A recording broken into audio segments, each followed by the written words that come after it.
ಓಂ ಶ್ರುತತ್ವಾಚ್ಚ ಓಂ ಏಕೋ ದೇವಃ ಸರ್ವಭೂತೇಷು ಗೂಢಃ ಸರ್ವವ್ಯಾಪಿ ಸರ್ವಭೂತಾಂತರಾತ್ಮ ಕರ್ಮಾಧ್ಯಕ್ಷಃ ಸರ್ವಭೂತಾಧಿವಾಸಃ ಸಾಕ್ಷಿ ಚೇತ ಕೇವಲೋ ನಿರ್ಗುಣಶ್ಚೇತಿ ಶ್ರುತತ್ವಾಚ್ಚ. ಈ ಸೂತ್ರಕ್ಕೆ ಸಂಬಂಧಿಸಿದಂತೆ ಪದ್ಮನಾಭತೀರ್ಥರು ಹೇಳಿದ್ದನ್ನು ನೋಡಿ ಆ ಬಳಿಕ ತತ್ವಪ್ರದೀಪ ನೋಡ್ತಾ ಇದ್ದೀವಿ. ತತ್ವಪ್ರದೀಪ ಮತ್ತು ಜಯತೀರ್ಥರ ತತ್ವಪ್ರಕಾಶಿಕ ಮತ್ತು ಭಾಷ್ಯದೀಪಿಕ ಇದಕ್ಕನುಗುಣವಾಗಿ ಆ ವೇದವಾಕ್ಯದ ಶ್ವೇತಾಶ್ವತರ ಉಪನಿಷತ್ತಿನ ವೇದವಾಕ್ಯದ ಒಂದೊಂದು ಶಬ್ದಕ್ಕೂ ಕೂಡ ಅರ್ಥವನ್ನು ನೋಡ್ತಾ ಇದ್ದೀವಿ. ಕೇವಲ ಅನ್ನುವರಿಗೆ ಕಳೆದ ದಿವಸ ನೋಡಿ ಮುಗಿಸಿದ್ದೀವಿ. ಈ ಕೇವಲ ಅಂತ ಅನ್ನೋದಕ್ಕೆ ಪ್ರಧಾನ ಅಂತ ಅರ್ಥ, ಅದೆಲ್ಲ ಅರ್ಥಗಳನ್ನು ಕೂಡ ನೋಡಿದ್ದೀವಿ. ಕೇವಲ ಅಂತ ಅನ್ನೋದಕ್ಕೆ ನಿಷ್ಕ್ರಿಯ ಅಂತನೂ ಅರ್ಥ ಆಗಬಹುದು ಅಂತನ್ನೋದನ್ನು ಕೂಡ ನೋಡಿದ್ದೀವಿ. ಇಲ್ಲಿ ಕೇವಲ ಅಂತ ಅನ್ನೋದಕ್ಕೆ ಮತ್ತಷ್ಟು ಕೆಲವು ಅರ್ಥಗಳನ್ನು ಸರ್ವಮೂಲ ಶಬ್ದ ನಿಘಂಟುವಿನಲ್ಲಿ ಕೊಟ್ಟಿದ್ದಾರೆ. ಇವೆಲ್ಲ ಆಚಾರ್ಯ ಹೇಳಿದ ಅರ್ಥಗಳೇ, ಅದನ್ನ ಒಂದು ಕಡೆ ಸೇರಿಸಿ ಕೊಟ್ಟಿದ್ದಾರೆ ಅಷ್ಟೆ. ಶ್ರೋತೃಗಳು ಕೂಡ ಪುಸ್ತಕ ಇಟ್ಕೊಂಡು ನೋಡಬೇಕು ಅಂತಿದ್ದವರು ಈ ಸರ್ವಮೂಲ ಶಬ್ದ ನಿಘಂಟು ನಿಮ್ಮ ಹತ್ರ ಇಟ್ಕೊಂಡು ಇರುವುದು ಒಳ್ಳೆಯದು.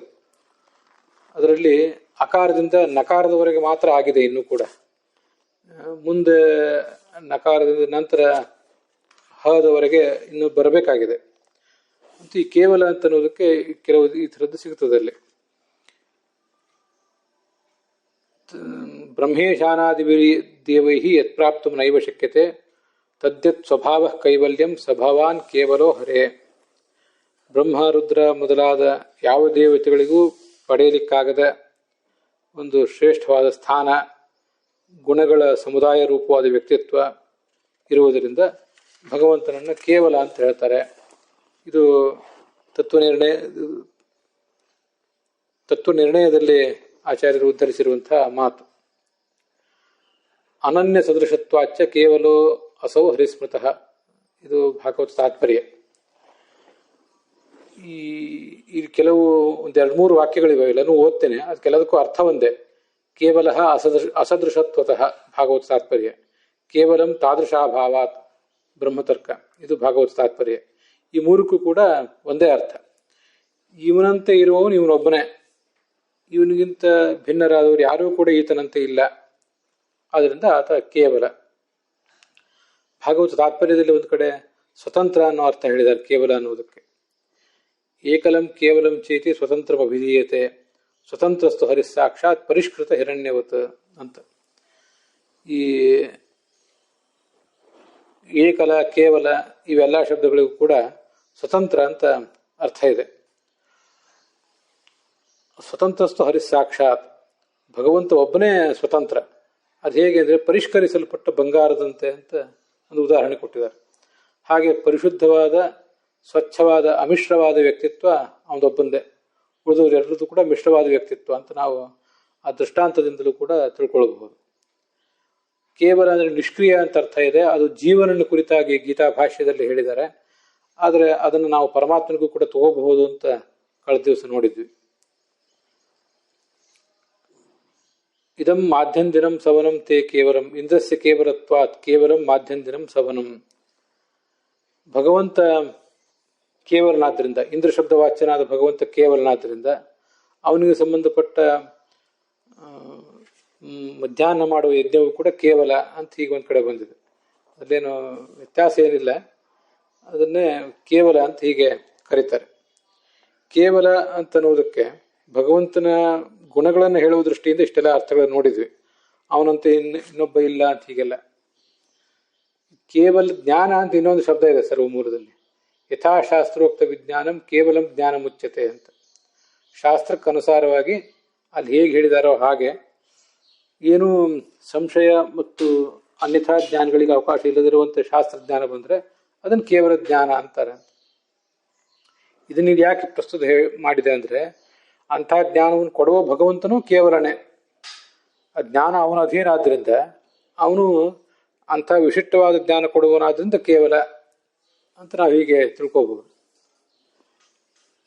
ಕೈವಲ್ಯ ಅಂತಂದ್ರೆ ಮೋಕ್ಷ ಅಂತನೂ ಅರ್ಥ ಇದೆ. ಅದು ಬೇರೆ ಪ್ರಸಂಗದಲ್ಲಿ ನಮಗೆ ಉಪಯೋಗ ಆಗ್ತದೆ. ಸಾಂದರ್ಭಿಕವಾಗಿ ಇಲ್ಲಿ ಹೇಳಿದೆ ಅಷ್ಟೆ. ಇದಿಷ್ಟು ಕೇವಲ ಅಂತ ಅನ್ನೋದಕ್ಕೆ ನಾವು ನೋಡಬಹುದಾದಂಥ ಅರ್ಥಗಳು. ಇನ್ನು ಮುಂದೆ ನಿರ್ಗುಣ ಅಂತನ್ನೋದಕ್ಕೆ ನೋಡಬೇಕಾಗಿದೆ. ಈ ಕೇವಲ ಅಂದರೆ ತ್ರಿವಿಕ್ರಮ ಪಂಡಿತರು ಹೇಳುವಂತೆ ಅಮಿಶ್ರ, ಜಡದಿಂದ ಮಿಶ್ರವಲ್ಲದ್ದು ಅಂತ ಅರ್ಥ ಇಷ್ಟು ಬಂತು. ಮತ್ತು ಅದಕ್ಕೆ ಸಮಾಧಿಕ ರಹಿತೋವ, ಅವನಿಗೆ ಸಮಾನರಾದವರು ಅಧಿಕರಾದವರು ಯಾರೂ ಇಲ್ಲ ಅಂತ. ಇಲ್ಲಿ ಇದ್ರ ಮುಂದೆ ನಿರ್ಗುಣ ಅಂತ ಶಬ್ದ ಇದೆ. ನಿರ್ಗುಣ ಅಂತ ಅದೊಂದು ಯಾಕೆ ಹೇಳಿದ್ದಾರೆ ಅಂತ ಈಗ ಒಂದು ಜಿಜ್ಞಾಸೆ ಮಾಡಬೇಕು. ನಾನು ಈ ಹಿಂದೆ ನಿನ್ನೆ ಮೊನ್ನೆ ಅಭಿಪ್ರಾಯಪಟ್ಟಂತೆ ಈ ವೇದವಾಕ್ಯ ಹೇಳ್ತಾ ಇರುವುದು ಭಗವಂತನ ಲಕ್ಷಣವನ್ನೇನೂ ಅಲ್ಲ. ಲಕ್ಷಣ ಅಲ್ಲಾದ್ರಿಂದ ಈ ಶಬ್ದ ಹೇಗೆ ಯಾವ ಅತಿವ್ಯಾಪ್ತಿ ಯಾವ ಅವ್ಯಾಪ್ತಿ ಅಸಂಭವಗಳಿಗೆ ಪರಿಹಾರಕ, ಆ ದೃಷ್ಟಿಯಿಂದ ನಾವು ಈ ಶಬ್ದಗಳನ್ನು ವಿಚಾರ ಮಾಡುವುದಲ್ಲ. ಆದರೂ ಆ ಶಬ್ದಗಳಿಗೆ ಕೆಲವು ಸಂದರ್ಭದಲ್ಲಿ ಆ ರೀತಿಯಾದ ಸಾರ್ಥಕ್ಯವೂ ಇರ್ತದೆ. ಒಂದೊಂದು ಶಬ್ದಕ್ಕೆ ಇನ್ನೇನೇನೋ ಬೇರೆ ಯಾರನ್ನೋ ದೂರ ಇಟ್ಟು ಇದು ಭಗವಂತನದೇ ಗುಣ ಅಂತ ಹೇಳುವ ಉದ್ದೇಶ ಇರ್ತದೆ. ಆದರೆ ಒಂದು ಶಬ್ದ ಹೇಳಿದ್ಮೇಲೆ ಇನ್ನೊಂದು ಶಬ್ದ ಯಾಕೆ ಬಂತು ಅಂದರೆ ಆ ಶಬ್ದ ಹೇಳದೇ ಇರೋ ಗುಣವನ್ನು ಈ ಶಬ್ದ ಹೇಳ್ತದೆ. ಹೀಗೆಲ್ಲ ಒಂದೊಂದು ಸ್ವಲ್ಪ ಸಾರ್ಥಕ್ಯನೂ ಇರ್ತದೆ. ಆದರೂ ಇವು ನಾಮಗಳು ಅನ್ನೋ ದೃಷ್ಟಿಯಿಂದಲೂ ನಾವಿದನ್ನು ನೋಡಬೇಕು ಅಂತ ಹೇಳಿದ್ದೆ. ಈಗ ಕೇವಲ ಅಂದರೆ ಜಡವಾದ ಜ್ಞಾನದ ಮಿಶ್ರಣವಿಲ್ಲದೆ ಶುದ್ಧವಾದ ಜ್ಞಾನವನ್ನೇ, ಆತ್ಮಸ್ವರೂಪವಾದ ಜ್ಞಾನವನ್ನೇ ವ್ಯಕ್ತ ಮಾಡಿಕೊಂಡವನು, ಅದರ ಮೂಲಕನೇ ಎಲ್ಲವನ್ನೂ ನೋಡುವಂಥವನು ಅಂತೇನು ನಾವು ಕೇವಲ ಅನ್ನೋದಕ್ಕೆ ಅರ್ಥ ಹೇಳಿದ್ವಲ್ಲ. ಈ ಒಂದು ಸ್ಥಿತಿ ಅಸಂಪ್ರಜ್ಞಾತ ಸ್ಥಿತಿಯಲ್ಲಿರುವಂಥ ಯೋಗಿಗೂ ಕೂಡ ಬರ್ತದೆ. ಆದ್ದರಿಂದ ಅವನು ಕೂಡ ಕೇವಲನಾ ಅಂತ ಒಂದು ಪ್ರಶ್ನೆ ನಮಗೆ ಬರಬಹುದು.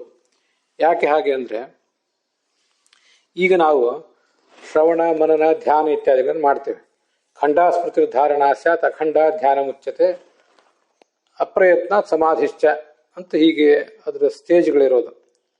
ಶ್ರವಣ ಮಾಡ್ತೀವಿ, ಮನನ ಮಾಡ್ತೀವಿ, ಧ್ಯಾನ ಮಾಡ್ತೀವಿ. ಮೊದಲು ನಾವು ಮಾಡೋದು ಧಾರಣ ಮಾಡ್ತೇವೆ.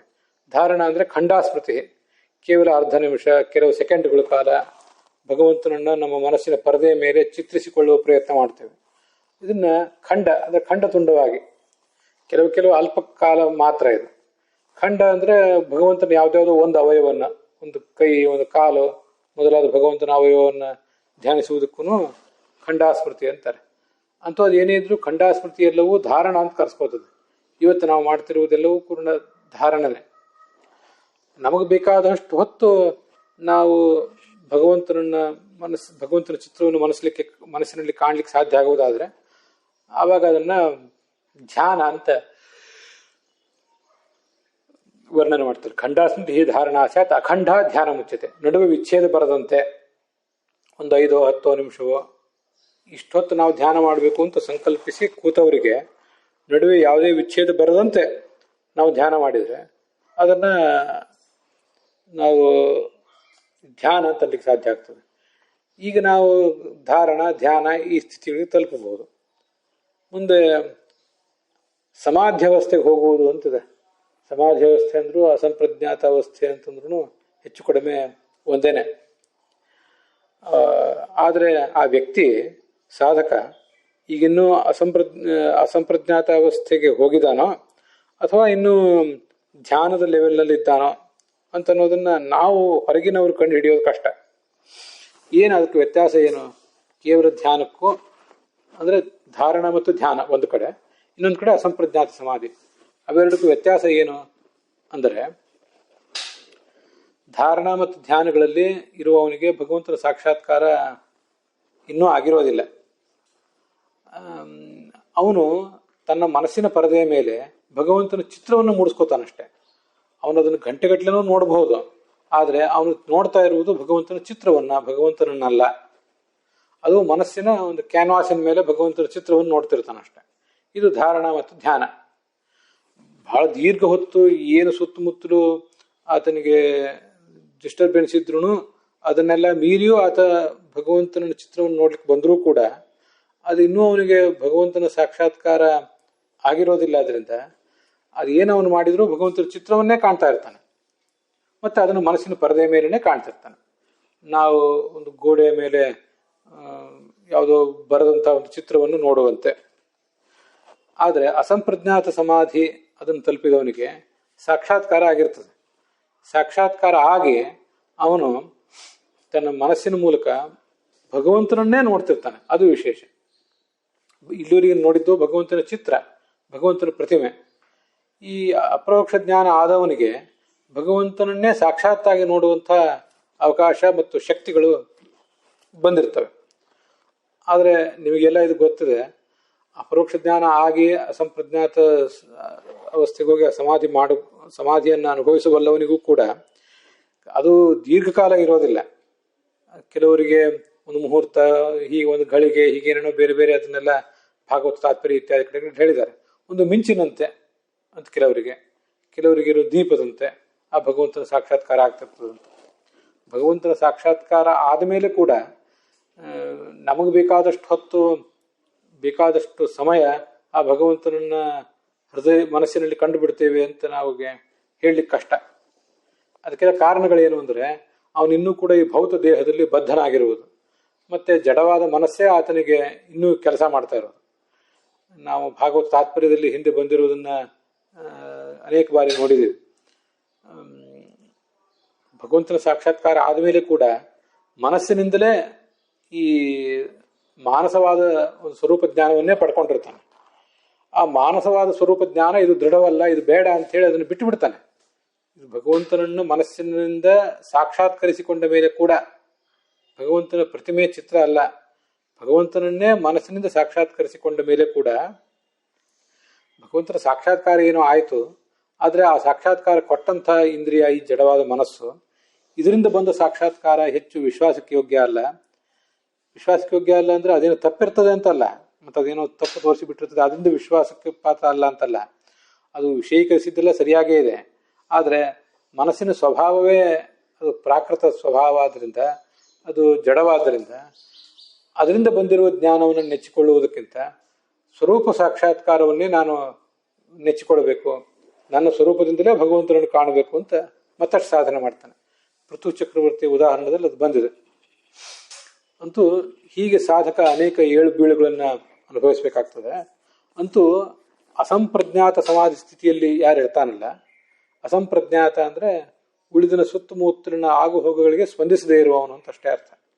ಹಾಗೆ ಸ್ಥಿತಿಯಲ್ಲಿದ್ದವನಿಗೆ ಕೇವಲ ಚೈತನ್ಯೇನ ಈ ಕ್ಷಣಂ, ಇದು ತನ್ನ ಆತ್ಮಸ್ವರೂಪದಿಂದಲೇ ಅಥವಾ ಸಾಕ್ಷಿಯಿಂದಲೇ ಎಲ್ಲವನ್ನು ಅಂದರೆ ತಾನು ನೋಡಬಹುದಾದ್ದೆಲ್ಲವನ್ನು, ವಿಶೇಷತಃ ಭಗವಂತನನ್ನು, ಇಲ್ಲಿ ಭಗವಂತನ ಬಗ್ಗೆನೇ ಹೇಳ್ತಿರೋದ್ರಿಂದ ಅದೆಲ್ಲವನ್ನು ನೋಡುವಂಥ ಶಕ್ತಿ ಅವನಿಗೆ ಇರ್ತದೆ. ಕೇವಲ ಚೈತನ್ಯ ಅಂದರೆ ಆತ್ಮಸ್ವರೂಪವಾದ ಸಾಕ್ಷಿಯಿಂದ. ಅದರಿಂದ ಇಂಥದ್ದು ಈ ಕ್ಷಣ ಅಂದರೆ ಇಂಥ ಧ್ಯಾನ ಅಂತನ್ನೋದು ಅಥವಾ ಆಲೋಚನಾ ಅಂತನ್ನೋದು ಅಸಂಪ್ರಜ್ಞಾತ ಸ್ಥಿತಿಯಲ್ಲಿರುವ ಯೋಗಿಗೂ ಬರ್ತದೆ. ನಹಿ ಸ್ವರೂಪ ಚೈತನ್ಯೇನೈವ ಆತ್ಮಾನಂ ಈಶ್ವರಂ ಚ ಯೋಗಸ್ಥಃ ನಹಿ ಅಲ್ಲ ಸಹಿ ಸ್ವರೂಪ ಚೈತನ್ಯೇನೈವ ಆತ್ಮಾನಂ ಈಶ್ವರಂ ಚ ಯೋಗಸ್ಥಃ ಪಶ್ಯತಿ. ಇದನ್ನು ಗಮನಿಸಿ. ಯೋಗಸ್ಥನಾದವನು ಯಾವ ಲೆವೆಲಿಗೆ ಹೋಗಿರ್ತಾನೆ ಅಂದರೆ ಆತ್ಮಾನಂ ಈಶ್ವರಂ ಚ. ನೋಡಿ, ಇದನ್ನೇ ಗೋವಿಂದಾಚಾರ್ಯ ಅನೇಕ ಕಡೆ ಹೈಲೈಟ್ ಮಾಡಿದ್ದಾರೆ. ಆದರೆ ಅದ್ರ ಬಗ್ಗೆ ಇನ್ನೂ ಕೂಡ ನನಗೆ ಸ್ಪಷ್ಟವಾದ ತೀರ್ಮಾನ ಇಲ್ಲ. ಅಂತೂ ಮೊದಲು ತನ್ನನ್ನು ನೋಡ್ತಾನಂತೆ. ಪ್ರತಿಬಿಂಬನಾದ ತನ್ನನ್ನು ನೋಡಿದ ಮೇಲೆ ಬಿಂಬನಾದ ಭಗವಂತನ ಕಡೆಗೆ ಅವನ ಗಮನ ಹರಿತದೆ ಅಂತ. ಕನ್ನಡಿ ಎದುರಿಗೆ ನಾವು ನಿಂತಿರ್ತೀವಿ, ಕನ್ನಡಿಯಲ್ಲಿ ಸ್ವಲ್ಪ ಜಾಗ ಖಾಲಿ ಇದೆ, ಅಲ್ಲಿ ಇನ್ನೊಂದು ಯಾವುದೋ ಪ್ರತಿಬಿಂಬ ಬಿದ್ದುಕೊಳ್ಳಿ ಯಾರು ಬಂದರು ನಮ್ಮ ಪಕ್ಕದಲ್ಲಿ ಅಂತ ತಿರುಗಿ ನೋಡ್ತೇವೆ. ಅಂತೂ ಮೊದಲು ಪ್ರತಿಬಿಂಬದ ಸಾಕ್ಷಾತ್ಕಾರದಿಂದ ಒಂದು ಬಿಂಬದ ಸಾಕ್ಷಾತ್ಕಾರ ಅಂತ ಅವರು ಹೇಳ್ತಾರೆ. ಸೆಲ್ಫ್ ರಿಯಲೈಸೇಷನ್ ಮತ್ತು ಗಾಡ್ ರಿಯಲೈಸೇಷನ್ ಅಂದರೆ ಇದೇನೆ. ಅವೆರಡಕ್ಕೂ ಬಹಳ ವ್ಯತ್ಯಾಸ ಇರೋದಿಲ್ಲ, ಕೂಡಲೇ ಆಗಿ ಹೋಗ್ತವೆ ಅಂತ ಕಾಣಿಸ್ತದೆ. ಅದನ್ನೆಲ್ಲ ಆಚಾರ್ಯರು ಬಹಳ ಸೂಕ್ಷ್ಮವಾಗಿ ಇಲ್ಲಿ ಹೇಳಿಲ್ಲ. ಅದರಿಂದ ಒಬ್ಬೊಬ್ಬರು ಒಂದೊಂದು ಹೇಳ್ತಾರೆ. ಮೊದಲು ಭಗವಂತನ ಸಾಕ್ಷಾತ್ಕಾರ ಆಗಿ ಆ ಭಗವಂತನ ತಿಳಿದ ಮೇಲೆ ನಮ್ಮ ಸಾಕ್ಷಾತ್ಕಾರ ಏನೋ ಅಂತನೂ ಕೂಡ ನನಗೊಂದು ಅನಿಸಿಕೆ ಇದೆ. ಅದೇನೇ ಇರಲಿ, ಅಂತೂ ಆತ್ಮಾನಂ ಈಶ್ವರಂಚ, ತನ್ನನ್ನು ಮತ್ತು ಭಗವಂತನನ್ನೂ ಕೂಡ ಅವನು ಹೇಗೆ ಕಾಣ್ತಾನೆ ಅಂದರೆ ಸ್ವರೂಪ ಚೈತನ್ಯನೇವ, ಅದೇ ಸಾಕ್ಷಿಯಿಂದಲೇ ಕಾಣ್ತಾನೆ, ಜೀವಸ್ವರೂಪವಾದ ಇಂದ್ರಿಯದಿಂದಲೇ ಕಾಣ್ತಾನೆ.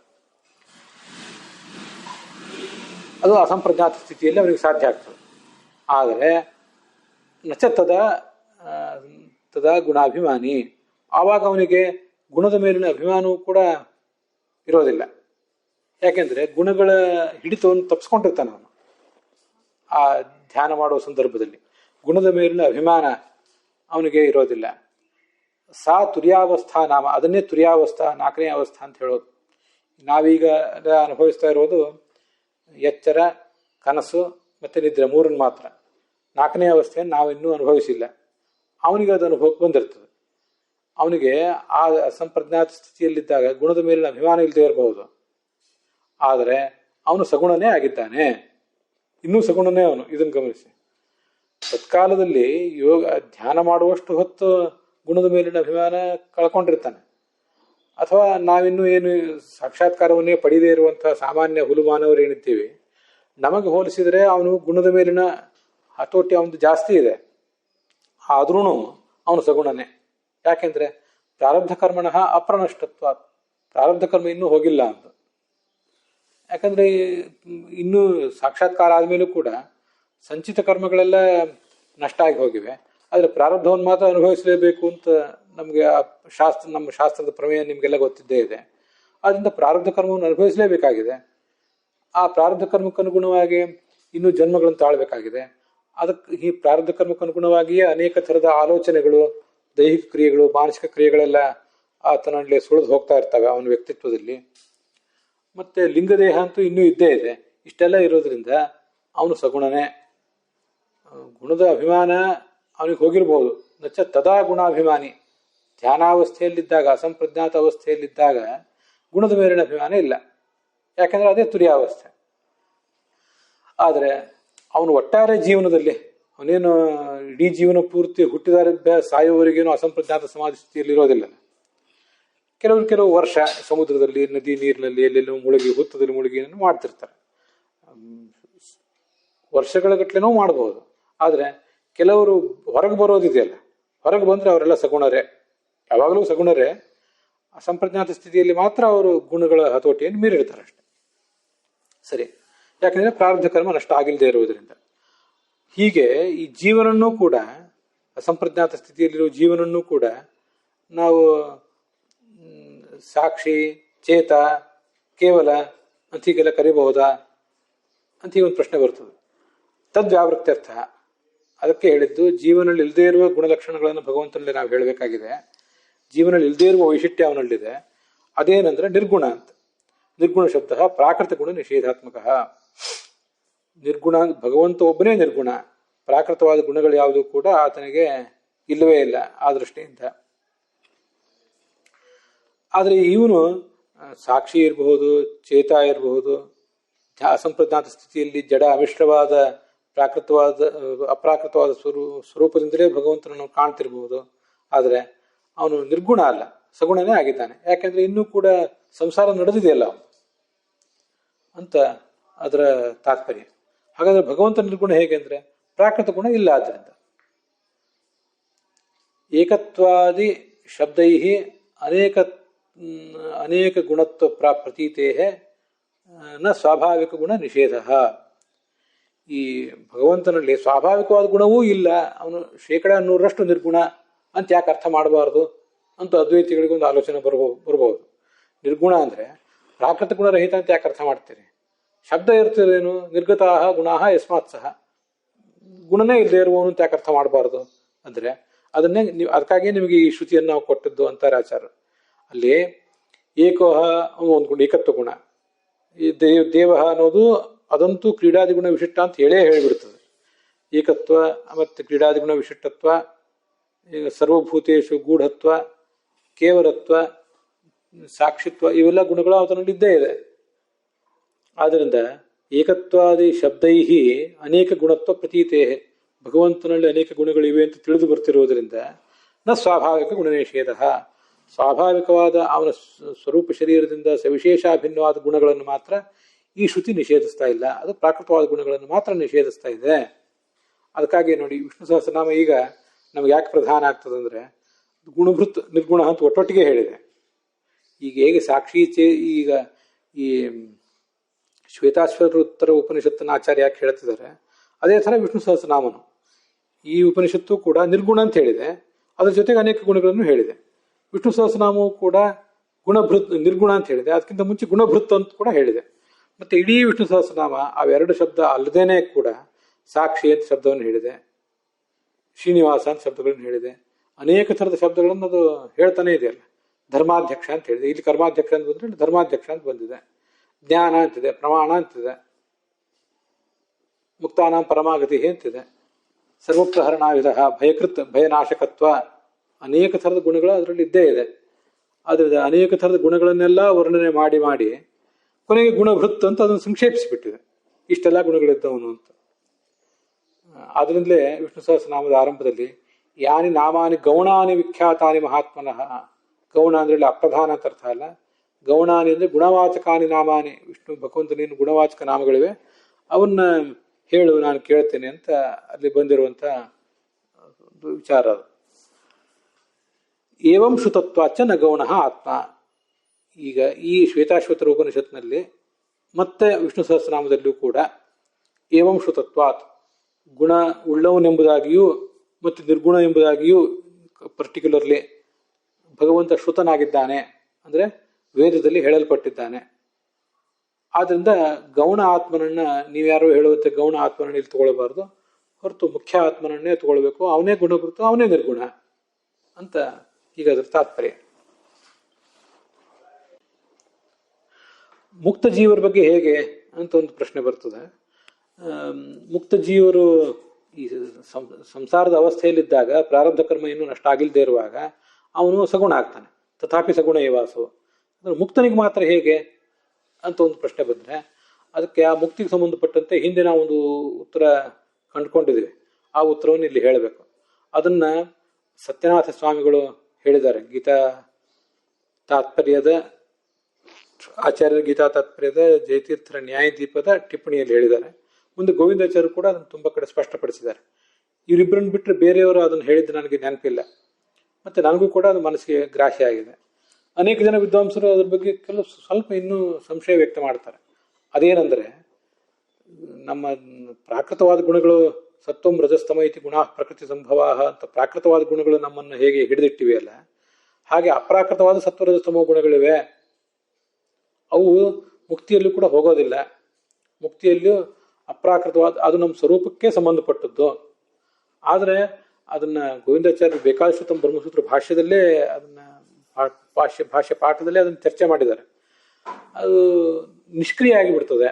ಆವಾಗ ಅವನ ಸ್ವರೂಪದಲ್ಲೇ ಇರುವಂತಹ ರಜೋಗುಣಗಳು ಮತ್ತು ನಿರ್ಗುಣಗಳು, ಇವು ರಜೋಗುಣ ಮತ್ತು ತಮೋಗುಣಗಳು ಅವನ ಸ್ವರೂಪದಲ್ಲೇ ಇರ್ತವೆ, ಆದ್ರೆ ಅವು ಆವಾಗ ನಿಷ್ಕ್ರಿಯ ಆಗಿಬಿಡ್ತವೆ ಅಂತ ಅವರು ಅದನ್ನು ಪ್ರತಿಪಾದನೆ ಮಾಡಿದ್ದಾರೆ. ಇದೆಲ್ಲ ಗೀತೆಯ 18ನೇ ಮತ್ತು 17ನೇ ಅಧ್ಯಾಯದಲ್ಲಿ ಸಾತ್ವಿಕ ರಾಜಸ ತಾಮಸ ಅಂತ ವಿಭಾಗ ಇದೆಯಲ್ಲ, ಆ ಸಂದರ್ಭದಲ್ಲಿ ಹೇಳಿದ್ದಾರೆ ಸತ್ಯನಾಥ ಸ್ವಾಮಿಗಳು. ಮತ್ತೆ ಗೋವಿಂದಾಚಾರ್ಯ ಬ್ರಹ್ಮಸೂತ್ರ ಭಾಷ್ಯ ಪಾಠದಲ್ಲೇ ಹೇಳಿದ್ದಾರೆ. ಯಾಕೆ ಹಾಗೆ ಸ್ವರೂಪಕ್ಕೆ ಸಂಬಂಧಪಟ್ಟಂತೆ ಕೂಡ ಅಪ್ರಾಕೃತವಾದ ಸತ್ವ ರಜಸ್ಸು ತಮಸ್ಸು ಅಂತ ಒಪ್ಪಬೇಕು ಅಂದರೆ, ವ್ಯಕ್ತಿಯೊಬ್ಬನನ್ನ ಸಾತ್ವಿಕ ಮತ್ತೊಬ್ಬನ ರಾಜಸ ತಾಮಸ ಅಂತ ಅಂತೀವಲ್ಲ ನಾವು. ತಾಮಸರು ನರಕಕ್ಕೆ ಹೋಗ್ತಾರೆ, ಸಾತ್ವಿಕರು ಮುಕ್ತಿಗೆ ಏರ್ತಾರೆ, ರಾಜಸರಾದವರು ಸಂಸಾರದಲ್ಲಿರ್ತಾರೆ ಅಂತ. ಆ ವ್ಯಕ್ತಿಯನ್ನ ಸಾತ್ವಿಕ ರಾಜಸ ತಾಮಸ ಅಂತ ಅನ್ಲಿಕ್ಕೆ ಏನು ಕಾರಣ? ಅದು ಕೇವಲ ಸ್ವರೂಪಕ್ಕೆ ದೇಹಕ್ಕೆ ಸಂಬಂಧಪಟ್ಟದ್ದಾಗಿದ್ರೆ ಆ ವ್ಯಕ್ತಿ ದುರ್ಯೋಧನನ ದೇಹವು ಚತುರ್ಮುಖ ಬ್ರಹ್ಮನ ದೇಹವು ಅವೆರಡೂ ಕೂಡ ದೇಹಕ್ಕೆ ಸಂಬಂಧಪಟ್ಟಂತೆ ಮಾತ್ರ ಗುಣಗಳಾಗಿದ್ರೆ ಅವನು ಒಬ್ಬ ನರಕಕ್ಕೆ ಹೋಗ್ತಾನೆ, ಒಬ್ಬ ಮುಕ್ತಿಯಲ್ಲಿ ಅತ್ಯುತ್ಕೃಷ್ಟ ಸ್ಥಿತಿಗೆ ಏರ್ತಾನೆ ಅಂತ ಹೇಗೆ? ಆದ್ರಿಂದ ಇವನನ್ನು ಸಾತ್ವಿಕ ಅಂತ ಹೇಳೋದಕ್ಕೆ ಏನರ್ಥ? ಸತ್ವ ಸತ್ವ ಮಹಾಸತ್ವ ಸೂಕ್ಷ್ಮ ಸತ್ವ ಚತುರ್ಮುಖ ಅಂತ ಗೀತಾ ಭಾಷ್ಯ ಅಥವಾ ತಾತ್ಪರ್ಯ. ಚತುರ್ಮುಖ ಬ್ರಹ್ಮ ಅದು ಆ ಎಲ್ಲ ವ್ಯಾಖ್ಯಾನಗಳು, ಈ ಎಲ್ಲ ಮಾತುಗಳನ್ನು ವ್ಯಾಖ್ಯಾನ ಮಾಡುವಾಗ ಅದೇ ಸಮಸ್ಯೆ ಆಗೋದು. ಅದು ಚತುರ್ಮುಖ ಬ್ರಹ್ಮನ ದೇಹಕ್ಕೆ ಸಂಬಂಧಪಟ್ಟದ್ದು, ಆತ್ಮಕ್ಕೆ ಸಂಬಂಧಪಟ್ಟದ್ದು ಅಂತ ಮತ್ತೆ ಯಾರಾದ್ರೂ ಪ್ರಶ್ನೆ ಮಾಡ್ತಾರೆ. ವಸ್ತುತಃ ಆ ಮಾತು ನನಗನ್ನಿಸೋದು ಚತುರ್ಮುಖ ಬ್ರಹ್ಮನ ದೇಹಕ್ಕೂ ಮನಸ್ಸಿಗೂ ಅವನ ಆತ್ಮಕ್ಕೂ ಸಂಬಂಧಪಟ್ಟದ್ದು. ಚತುರ್ಮುಖ ಬ್ರಹ್ಮನ ದೇಹ ಏನಿದೆ, ಭೌತ ದೇಹ, ಅದು ಈ 31,104,000 ಕೋಟಿ ವರ್ಷ ಈ ಜಗತ್ತಿನಲ್ಲಿ ಈ ಸೃಷ್ಟಿಯಲ್ಲಿ ಇರ್ತದಲ್ಲ, ಅದರಲ್ಲಿಯೂ ಕೂಡ ಸತ್ವಗುಣವೇ ಹೆಚ್ಚು. ಆದರೆ ತಮೋಗುಣ ರಜೋಗುಣಗಳು ಇವೆ, ಇಲ್ಲವೇ ಇಲ್ಲ ಅಂತ ಹೇಳಲಿಕ್ಕೆ ಬರೋದಿಲ್ಲ, ಸ್ವಲ್ಪ ಇವೆ ಅವು. ಸತ್ವ ಸತ್ವ ಮಹಾಸತ್ವ ಸೂಕ್ಷ್ಮ ಸತ್ವ ಚತುರ್ಮುಖ ಅಂತ ಅವನ ವ್ಯಕ್ತಿತ್ವದ ಬಗ್ಗೆ. ರಜೋಗುಣ ತಮೋಗುಣಗಳ ಸ್ಪರ್ಶವೇ ಇಲ್ಲದೆ ಇರುವಂತಹ ಜೀವವೇ ಈ ಜಗತ್ತಿನಲ್ಲಿಲ್ಲ. ಚತುರ್ಮುಖ ಬ್ರಹ್ಮನ ಹಾಗೆ ಚತುರ್ಮುಖ ಬ್ರಹ್ಮನ ಸ್ವರೂಪದಲ್ಲೂ ಕೂಡ ರಜೋಗುಣ ತಮೋಗುಣ ಇದ್ದೇ ಇರ್ತವೆ. ಅವನಿಂದ ಕೆಳಗೆ ಬಂದರೆ ರಜೋಗುಣ ತಮೋಗುಣಗಳ ಪ್ರಮಾಣ ಹೆಚ್ಚಾಗ್ತದೆ, ಕೆಳಗೆ ಬಂದಂತೆ. ಅದಕ್ಕಾಗಿ ನಿಮಗದೆಲ್ಲ ಗೊತ್ತಿದೆ, ಸಾತ್ವಿಕ ಸಾತ್ವಿಕ ಸಾತ್ವಿಕ, ಸಾತ್ವಿಕ ಸಾತ್ವಿಕ ರಾಜಸ, ಸಾತ್ವಿಕ ಸಾತ್ವಿಕ ತಾಮಸ, ಹೀಗೆಲ್ಲ ವಿಭಾಗ ಇದೆ. ಸಾತ್ವಿಕರು, ರಾಜಸರು, ತಾಮಸರು ಅಂತ 3 ವಿಭಾಗ ಮಾಡಿದ್ದು ಸಾಕಾಗದೆ ಸಾತ್ವಿಕ ಸಾತ್ವಿಕ ಸಾತ್ವಿಕ ಇದು ನೋಡಿ. ಅದಾದ್ಮೇಲೆ ಅಲ್ಲ, ನಾನು ಸ್ವಲ್ಪ ವ್ಯತ್ಯಾಸ ಮಾಡಿ ಹೇಳಿದೆ. ಮೊದಲು ಸಾತ್ವಿಕ ರಾಜಸ ತಾಮಸ, ಅದಾದ್ಮೇಲೆ ಇದು ಈ 3ನ್ನ ಹೌದು 3 ಆದ್ಮೇಲೆ 9 ಹೇಳಬೇಕು. ಹೌದು 6 ಬೇಡ, 3, 9, 27 ಈ ಥರ ವಿಭಾಗ ಮಾಡಿ ತೋರಿಸಿದ್ದಾರೆ. ಗೀತಾ ವಿವೃತ್ತಿಯಲ್ಲಿ ಕೂಡ ರಾಘವೇಂದ್ರ ಸ್ವಾಮಿಗಳು ತೋರಿಸಿದ್ದಾರೆ. ಸಾತ್ವಿಕ ಸಾತ್ವಿಕ ಸಾತ್ವಿಕ, ಸಾತ್ವಿಕ ಸಾತ್ವಿಕ ರಾಜಸ, ಸಾತ್ವಿಕ ಸಾತ್ವಿಕ ತಾಮಸ. ಆ ಸಾತ್ವಿಕ ಸಾತ್ವಿಕ ಸಾತ್ವಿಕ ಅಂತ ಏನು ಹೇಳಿದ್ವಲ್ಲ, ಅವನು ಬರೇ ನೀವು 3 ಹೇಳಿದ್ರಿಂದ ಭಾರಿ ಸಾತ್ವಿಕನಾಗಿದ್ದಾನೆ ಅಂತ ತಿಳ್ಕೋಬಾರ್ದು. ವಾಸ್ತವಿಕವಾಗಿ ಅವನು ಕೂಡ ಆ 3ನ್ನ ನಾವು 27 ಮಾಡಿದರೆ, 9ನ್ನು 27 ಮಾಡಿದರೆ ಅದು ಮತ್ತೆ ಸಾತ್ವಿಕ ಸಾತ್ವಿಕ ಸಾತ್ವಿಕ ರಾಜಸಾಮನಾಗಿರ್ತಾನೆ. ಸ್ವಲ್ಪ ಅವನಲ್ಲಿ ಇದ್ದೇ ಇರ್ತದೆ. ಹೀಗೆ ಪ್ರತಿಯೊಬ್ಬರಲ್ಲೂ ಕೂಡ ರಜೋಗುಣ ತಮೋಗುಣ ಇದ್ದೇ ಇರ್ತದೆ. ಶರೀರದಲ್ಲೂ ಇರ್ತದೆ, ಜೀವಸ್ವರೂಪದಲ್ಲೂ ಇರ್ತದೆ. ಆದ್ದರಿಂದ ನಿರ್ಗುಣರಾದವರು 100% ನಿರ್ಗುಣ ಭಗವಂತ ಒಬ್ಬನೇ. ಲಕ್ಷ್ಮೀದೇವಿಯೂ ಕೂಡ ಭಗವಂತನಂತೆ ಅವಳ ಸ್ವರೂಪ ಮತ್ತು ಅವಳ ದೇಹ ಅವೆರಡೂ ಕೂಡ ನಿರ್ಗುಣವೇ. ಅದ್ರ ಬಗ್ಗೆ ಏನು ತಕರಾರಿಲ್ಲ. ಅವಳೆಂದೂ ಸೃಷ್ಟಿಯಲ್ಲಿ ಬಂದವಳಲ್ಲ, ಅವಳಿಗೆ ಆ ಬಂಧನವೂ ಇಲ್ಲ. ಆದ್ರೆ ಅವಳನ್ನು ಕೂಡ ಸಗುಣ ಬ್ರಹ್ಮ ಅಂತ ಕರೀತಾರೆ. ಯಾಕಂದ್ರೆ ಗುಣದ ಅಭಿಮಾನ ಅವಳಿಗಿದೆ. ಇದನ್ನು ಗಮನಿಸಿ. ಹರಿಸ್ತು ನಿರ್ಗುಣಂ ಬ್ರಹ್ಮ ಶ್ರೀರ್ ಬ್ರಹ್ಮ ಸಗುಣಂ ಸ್ಮೃತಂ, ಭಾಗವತ ತಾತ್ಪರ್ಯ. ಭಗವಂತ ನಿರ್ಗುಣ ಬ್ರಹ್ಮ, ಲಕ್ಷ್ಮೀದೇವಿ ಸಗುಣ ಬ್ರಹ್ಮ ಅಂತ ಹೀಗೆ ಅಲ್ಲಿ ವರ್ಣನೆ ಇದೆ. ಅಲ್ಲಿ ಲಕ್ಷ್ಮೀದೇವಿಯನ್ನು ಸಗುಣ ಬ್ರಹ್ಮ ಅಂತ ಹೇಳಲಿಕ್ಕೆ ಏನು ಕಾರಣ? ಅವಳ ವ್ಯಕ್ತಿತ್ವದಲ್ಲಿ ಅಥವಾ ಅವಳ ದೇಹದಲ್ಲಿ ಈ ಪ್ರಾಕೃತವಾದ ಅಥವಾ ಅಪ್ರಾಕೃತವಾದ ಸತ್ವರಜಸ್ತಮ ಗುಣಗಳು ಇರ್ತವೆ ಅಂತ ಅಲ್ಲ. ಅದೆಲ್ಲ ಚತುರ್ಮುಖ ಬ್ರಹ್ಮನಿಂದ ಪ್ರಾರಂಭಿಸಿ ಕೆಳಗಿನವರಿಗೆ ಮಾತ್ರ. ಅವಳನ್ನ ಯಾಕೆ ಸಗುಣ ಬ್ರಹ್ಮ ಅಂತಾರೆ ಅಂದ್ರೆ ಗುಣದ ಮೇಲೆ ಅಭಿಮಾನ ಇದೆಯಲ್ಲ ಅವಳಿಗೆ, ಪ್ರಕೃತಿಯ ಮೇಲಿನ ಅಭಿಮಾನ. ಪ್ರಕೃತಿಯ ಮೇಲಿನ ಅಭಿಮಾನವೂ ಇಲ್ಲದೇನೆ ಶುದ್ಧವಾದ ಸ್ವರೂಪ ಅಂದ್ರೆ ಭಗವಂತನ ಮಾತ್ರ. ಇದು ನೋಡಿ, ಜಡಾ ಮಿಶ್ರ ಸತ್ವರಜಸ್ತಮ ಗುಣಗಳ ಯಾವ ಮಿಶ್ರಣವೂ ಇಲ್ಲದೆ ಇರುವಂಥವನು, ಅಭಿಮಾನವೂ ಕಿಂಚಿತ್ ಅಭಿಮಾನವೂ ಇಲ್ಲದೆ ಇರುವಂಥವನು ಭಗವಂತ ಮಾತ್ರ. ಅದರಿಂದ ಅವನನ್ನ ಶುದ್ಧ ಕೇವಲ ಇತ್ಯಾದಿ ಶಬ್ದಗಳಿಂದ ಹೇಳೋದು. ಅದರಿಂದ ಮುಕ್ತರಲ್ಲೂ ಕೂಡ ಸತ್ವ ರಜಸ್ಸು ತಮಸ್ಸು ಗುಣಗಳು ಇದ್ದೇ ಇವೆ. ಅದು ಇಲ್ಲದೆ ಇರುವಂಥವನು ಲಕ್ಷ್ಮೀ ಮತ್ತು ನಾರಾಯಣ. ಅವಳಿಗಿಂತ ಹೆಚ್ಚು ಪ್ಯೂರ್ಲಿ ಭಗವಂತ. ಅಲ್ಲಿಗೆ ಇವತ್ತಿನ ಈ ಭಾಗ ಸಮಾಪ್ತ ಆಗಿದೆ.